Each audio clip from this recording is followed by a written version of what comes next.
पुराने जमाने की बात है। एक शांत सा गांव था। मिट्टी से बनी गलियां, खजूर के पेड़ और हर सुबह अजान की प्यारी पुकार। इसी गांव में एक गरीब दर्जी रहता था, सलीम दर्जी।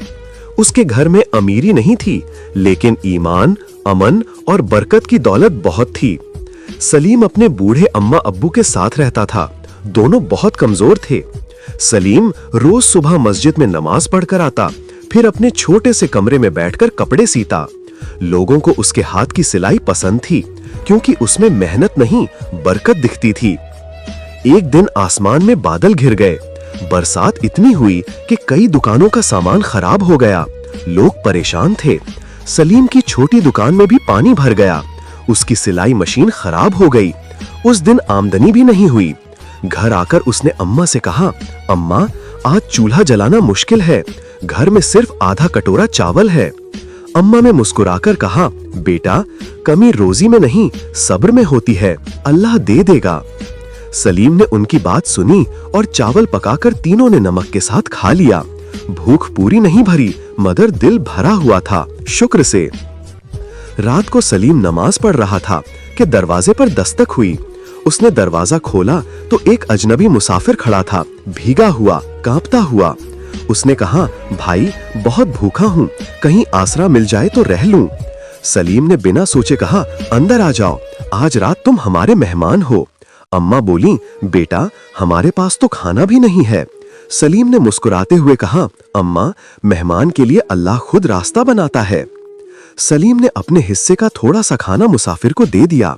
मुसाफिर ने दुआ दी, अल्लाह तुम्हारे घर में बरकत उतारे। रात ठंडी थी, मगर उनके दिल गर्म थे। सुबह जब सलीम दुकान गया तो उसने देखा उसकी सिलाई मशीन को किसी ने साफ कर दिया है और वो बिल्कुल ठीक चल रही है। पास में एक पर्ची थी, अल्लाह अपने नेक बंदों की मदद जरूर करता है। सलीम को समझ नहीं आया कि ये किसने किया, लेकिन उसके दिल में सुकून उतर गया। उसी दिन गांव के एक अमीर व्यापारी की नजर उसकी दुकान पर पड़ी। उसने कहा, कपड़े सिलोगे? मेरे घर शादी है। सलीम ने हाँ कर दी।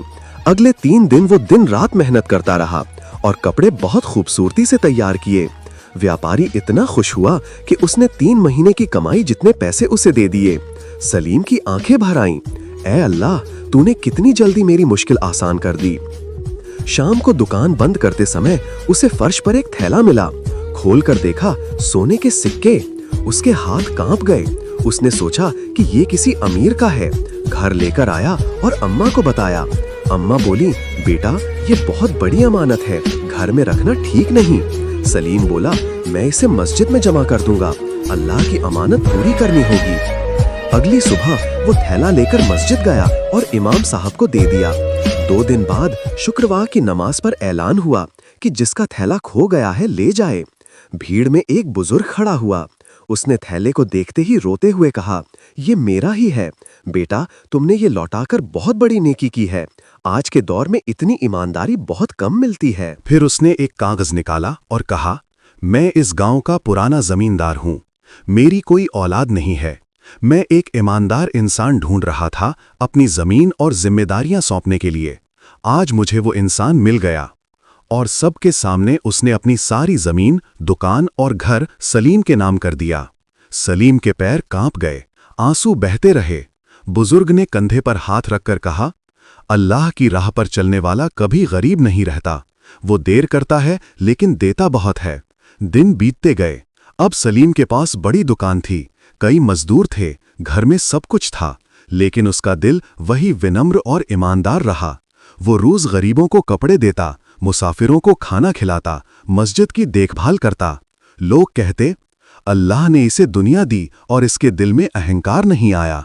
एक दिन वही मुसाफिर फिर उसके घर आया, वही जिसे उसने उस रात खाना खिलाया था।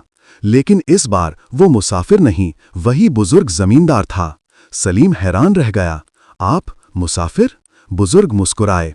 हाँ बेटा, उस रात मैं तुम्हारी ईमानदारी और दरिया दिली की परीक्षा लेने आया था। तुमने हर इम्तिहान में कामयाबी पाई। सलीम ने उनका हाथ चूमकर कहा, मैंने सिर्फ नेक नियति की थी। बुजुर्ग बोले, और अल्लाह ने तुम्हें इज्जत दे दी।